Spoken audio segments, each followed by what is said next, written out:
Funkopites Indonesia, Malaysia, dan seluruh dunia. Jangan lupa subscribe channel Update Liverpool karena kami selalu punya informasi terbaru dari klub kesayangan kita ini.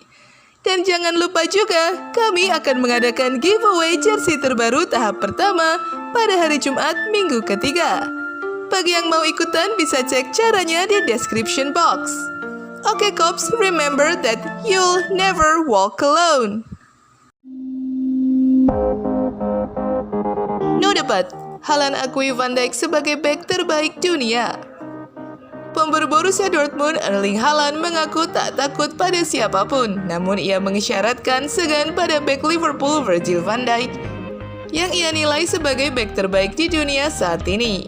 Saat ini ada sejumlah bek tengah yang dianggap sebagai yang terbaik di dunia. Selain Van Dijk ada Sergio Ramos, Rafael Varane, Giorgio Chiellini, hingga Ruben Dias. Beberapa di antaranya sudah pernah dihadapi oleh Haaland. Salah satunya adalah Van Dijk. Keduanya bertemu saat Liverpool bersua RB Salzburg di Liga Champions. Van Dijk saat itu cukup berhasil meredam keganasan Haaland. Erling Haaland akan segera bersua dengan Virgil van Dijk lagi. Kali ini mereka akan bersua di level internasional.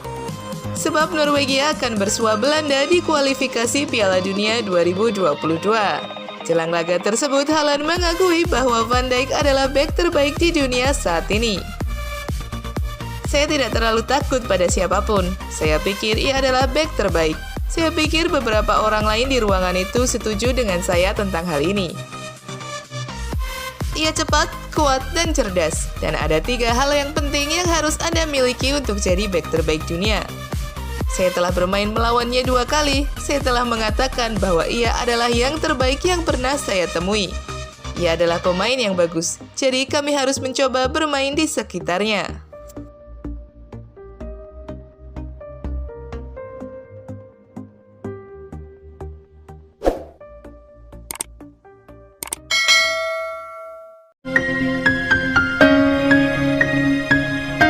Adem ayem di deadline day, cuma bisa lihat transfer tim lain. Hampir semua klub top Premier League memaksimalkan deadline day bursa transfer untuk merekrut pemain-pemain bidikan. Tapi tidak dengan Liverpool yang memilih diam dan melihat bursa transfer Eropa resmi ditutup pada 31 Agustus 2021 pukul 23 waktu setempat atau sekitar pukul 5 waktu Indonesia Barat. Dalam jam-jam terakhir ada beberapa transfer menarik yang mengejutkan. Sebut saja Arsenal yang merekrut Takehiro Tomiyasui dan melepas Hector Bellerin, Chelsea yang mendapatkan Saul Niguez dan Manchester United yang melepas Daniel James.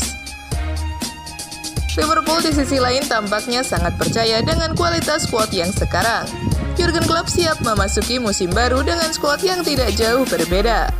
Klopp boleh berkata demikian, tapi faktanya jarang ada tim top yang bisa jadi juara tanpa pembelian penting di bursa transfer. Manchester City saja memutuskan merekrut Jack Grealish musim panas ini. Dengan skuad yang sekarang, Liverpool bakal berharap tidak ada badai cedera seperti musim lalu. Jika kembali kehilangan pemain-pemain penting, Klopp akan kesulitan menurunkan tim terbaiknya. Menariknya, sikap pasif Liverpool di bursa transfer kali ini tampaknya membuat fans mereka kesal. Fans The Reds meluapkan emosi mereka di media sosial karena tidak ada transfer lagi di deadline day. Ada beberapa sumber yang mengatakan Liverpool dalam bursa transfer musim panas ini paling irit, kalau nggak mau dibilang pelit, dari hampir semua seluruh klub di Premier League. Yang sabar ya Kops, tetap berdoa semoga bisa konsisten menang walau dengan skuad yang hampir sama.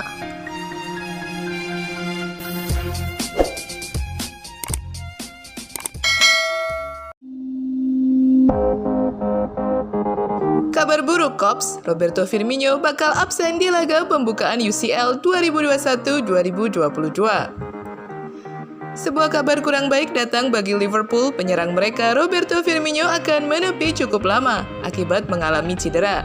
Seperti yang sudah diketahui, Liverpool akan kembali beraksi di Liga Champions pada pertengahan bulan ini. Tergabung di grup sulit, The Reds ingin tampil full tim sejak awal laga. Namun sebelum jeda internasional kemarin, Liverpool mendapat kabar buruk Roberto Firmino mengalami cedera saat pertandingan lawan Chelsea. Liverpool Echo mengklaim pemeriksaan medis pada cedera Firmino sudah dilakukan. Hasilnya menunjukkan tanda-tanda yang cukup bagus. Menurut laporan tersebut, Firmino diketahui mengalami cedera hamstring. Namun kabar baiknya, cedera hamstring Firmino tidak masuk dalam kategori cedera yang berat, sehingga ia tidak perlu absen terlalu lama. Alhasil, Liverpool bisa sedikit bernafas lega mengenai situasi Firmino tersebut. Menurut laporan tersebut, Firmino sudah bisa berlatih kembali setelah jeda internasional. Namun ia butuh waktu untuk kembali ke kondisi terbaiknya, sehingga ia kemungkinan baru comeback di akhir September mendatang. Ini berarti ia tidak bisa bermain di laga perdana Liverpool di ajang UCL nanti.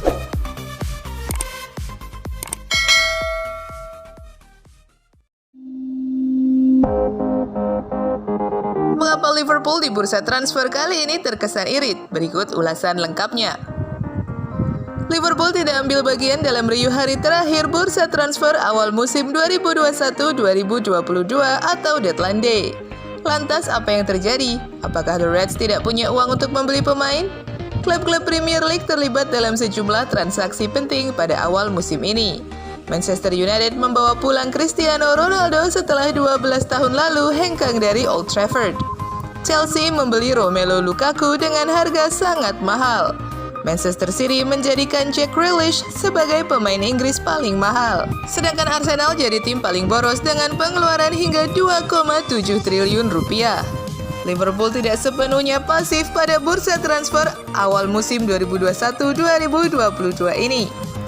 The Reds sejak jauh-jauh hari telah merampungkan saga transfer Ibrahima Konate dari RB Leipzig dengan harga 40 juta euro. Tapi setelah Konate, tidak ada pemain baru yang datang ke Anfield. Jurnalis Sky Sports Richard Morgan mengulas alasan dibalik pasifnya Liverpool di bursa transfer. Paling tidak ada 3 alasan mengapa Jurgen Klopp tidak membeli pemain baru. Liverpool secara umum tidak kehilangan pemain yang menjadi tulang punggung klub. Liverpool sudah punya pengganti pemain yang pindah. Salah satunya adalah Gini Wijnaldum. Untuk mengisi kepergian pemain asal Belanda itu ke PSG, Klopp punya pemain muda Harvey Elliott. Selain itu, masih ada nama Naby Keita dan Oxlade-Chamberlain yang bisa dimaksimalkan. Faktor kedua, kata Richard Morgan, yang membuat Liverpool tidak belanja pemain baru adalah kebijakan finansial klub. Di bawah kendali FSG, Liverpool sangat ketat dalam setiap kebijakan transfer. Liverpool hanya akan membeli pemain dengan harga mahal jika sebelumnya ada pemain yang dilepas.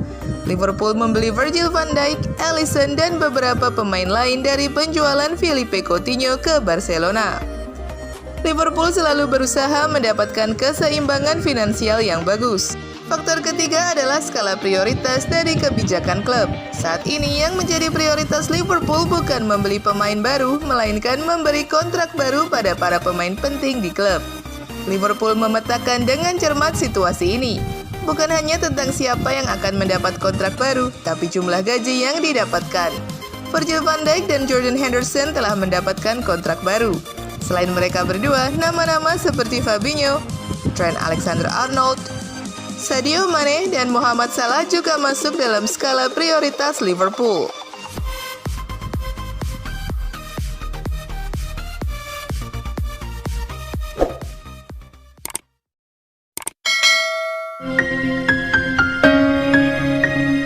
Van Dijk hampir siap gantikan Henderson jadi kapten Liverpool. Kembalinya Virgil van Dijk di jantung pertahanan Liverpool musim ini jadi cerita besar. Berkat Van Dijk, permainan The Reds sekarang tampak jauh lebih solid secara menyeluruh. Musim lalu, kehilangan Van Dijk berdampak besar bagi The Reds. Bek Belanda ini harus menepi sejak awal musim karena dihantam cedera ACL yang cukup parah. Jurgen Klopp tampak keteteran tanpa bek tengah terbaiknya. Terlebih karena bek-bek lain juga cedera bergantian. Alhasil, Liverpool bahkan harus berjuang keras untuk 4 besar. Kini Van Dijk telah kembali dan dalam 3 laga di musim 2021-2022 sejauh ini kehadirannya tampak sangat membantu tim. Van Dijk membantu tim meraih clean sheet dalam 2 pertandingan pertama, lalu mengontrol ancaman Chelsea di pertandingan ketiga pekan lalu.